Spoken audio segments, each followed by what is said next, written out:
Short by short எழுதுவேன். எழுதுனதை தான் எடுப்பேன், எக்ஸ்ட்ரா எங்கே போய் எடுக்க மாட்டேன். ஸோ உங்களுக்கு எக்ஸ்ட்ரா இதுவே எடிட்டிங்லாம் வரும், அந்த எக்ஸ்ட்ரா இது படம் எடுத்தால் அதில் அதிகபட்சம் மொத்த ஷூட் பண்ணிவிட்டு ஒரு 300 ஃபீட் இல்லைன்னா 400 ஃபீட் தான் ட்ரிம் ஆகும். ஓகே, பாக்கி எடுத்ததெல்லாம் அப்படியே வரும். பா, தட் இஸ் அமேசிங். ஏன்னா நான் ஃபுட்டேஜ் போட்டுருவேன்.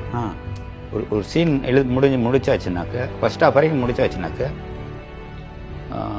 ஃபஸ்ட்டு சீன் 350 போட்டுக்க, செகண்ட் 250, அடுத்தது 150, அப்புறம் இப்படியே கணக்கு பண்ணி ஒரு சீனாக வந்து ஃபுட்டேஜ் போட்டோம்னா கரெக்டாக இந்த 6:5 வந்து நிற்கிற போது இன்ட்ரோ.